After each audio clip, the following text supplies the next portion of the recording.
My name is Sarah. I am 54 years old and the owner of a successful art gallery. My life is surrounded by beauty, but I often feel a profound loneliness. One rainy day, I escaped the city's noise and found shelter in a cozy coffee shop. There, I saw a young man sitting at a table in the corner. He was completely absorbed in sketching in a large notebook. His hands moved with a graceful precision that captivated me. He looked up for a moment, and his eyes held a deep, thoughtful sadness. I quickly looked away, not wanting to intrude on his private world. The following week, I found myself returning to the same cafe. He was there again, at the same table with his pencils and paper spread out. This time, he was painting with watercolors, creating a vibrant cityscape. I gathered my courage and walked over to his table. I told him I admired his work and asked if he was a professional artist. He smiled shyly and said, "Not yet. I'm just trying to make it." His name was Alex. He was 26 and had moved to the city to pursue his dream. He worked part-time jobs to pay for his art supplies and small apartment. We began talking every time I visited the cafe. He spoke about his dreams with a fire that I had lost long ago. I shared stories about the art world, and he listened with genuine interest. I started bringing him catalogs from my gallery and introducing him to other artists. His talent was raw but undeniable. I felt a spark of my old passion for art rekindling through his eyes. One evening, he asked if he could paint my portrait. I was surprised and flustered, but I agreed. We sat in the quiet back room of the cafe for hours as he sketched. When he showed me the finished drawing, I was speechless. He had captured not just my likeness, but a sadness and a strength I didn't know were visible. It was the most honest portrait I had ever seen. Our friendship deepened after that. We started visiting museums and parks together on weekends. He made me see beauty in ordinary things I had stopped noticing. People began to talk, of course. I saw the glances and heard the whispers when we walked together. They called me a cougar or his sugar mama, and the words stung. I tried to create distance, to protect us both from the gossip, but Alex confronted me, gently. He said he didn't care what anyone thought, and that my friendship was the most valuable thing in his life. He confessed his feelings for me one night under the city lights. He said age was just a number, and that he had fallen in love with my soul. My heart raced, terrified and exhilarated. I told him it was complicated and that the world would not be kind to us. He simply took my hand and said, "Our world could be just the two of us." In that moment, my resistance crumbled. We shared our first kiss on a bridge overlooking the river. It was tender and filled with the promise of something new. For the first time in years, I felt truly alive. We kept our relationship a secret for a while, living in our own private bubble. It was a time of pure, uncomplicated happiness. He moved into my spacious apartment, and his art filled the empty walls. I helped him financially, just enough so he could quit his part-time jobs and focus entirely on his art.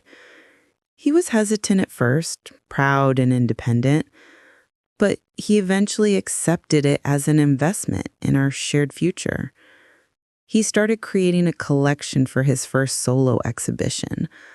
The paintings were breathtaking, full of emotion and light. I was incredibly proud of the artist he was becoming. Then I started noticing a change. He became secretive with his phone, often leaving the room to take calls. A cold dread began to settle in my stomach. One day, I saw him having an intense conversation with a beautiful young woman in a park. She was crying and he was holding her hands. I felt my world tilt on its axis. When I asked him about her, his face turned pale. He said she was an old friend from his hometown who was going through a hard time. His explanation felt rehearsed and hollow. The trust between us began to fracture. We started having arguments, something we had never done before. The age gap that we had ignored now felt like a canyon filled with insecurity. I decided to investigate. I looked through his phone one afternoon, my hands shaking with guilt. I found messages to that woman filled with "I miss you" and promises to leave me soon. Confronting him was the most painful moment of my life. I showed him the messages and watched his face collapse in shame. He confessed that she was his ex-fiancée and that he had been confused about his feelings. He begged for forgiveness, sobbing that he loved me but felt trapped by his past. He said the pressure of the exhibition and our secret relationship had overwhelmed him. I felt my heart turn to stone. I asked him to leave. The silence in my apartment after he was gone was deafening.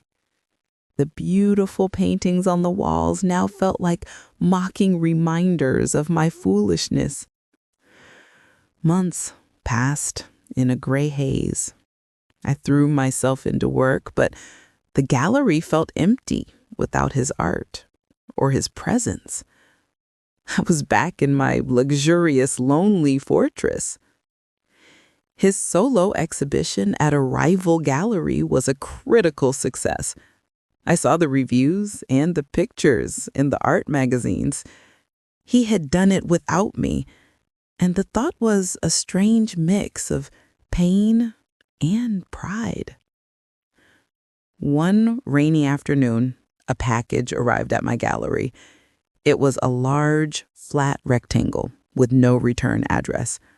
With trembling hands, I opened it. Inside was a stunning painting of me, sitting in our cafe, looking out at the rain.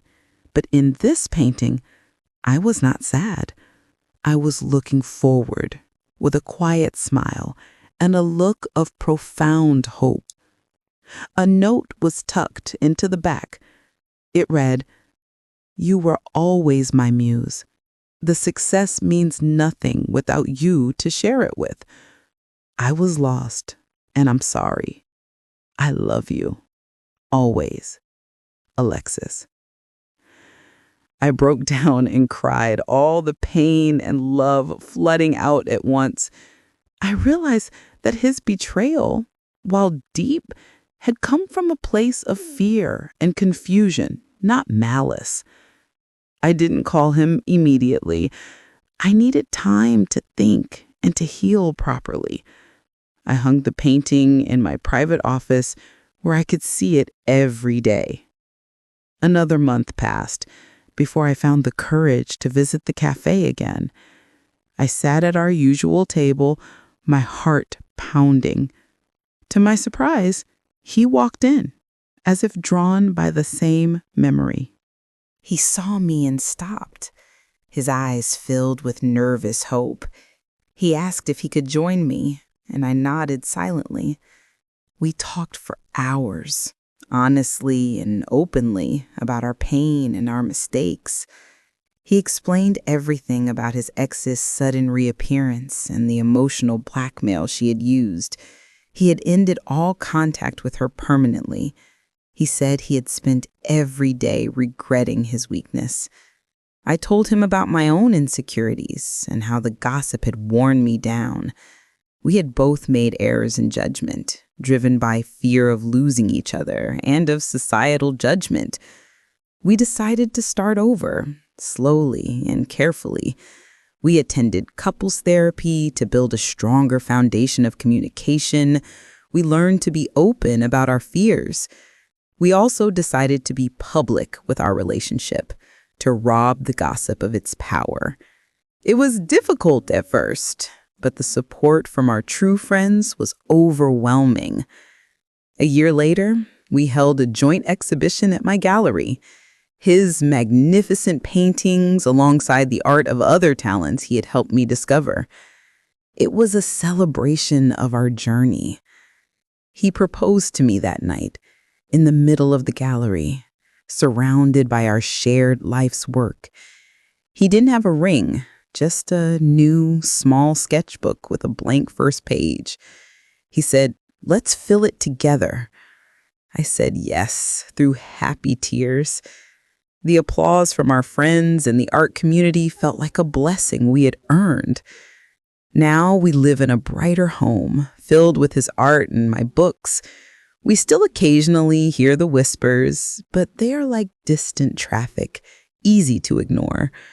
Our love story is not a simple one. It is a canvas with layers of joy, pain, forgiveness, and redemption, but it is ours, and it is real.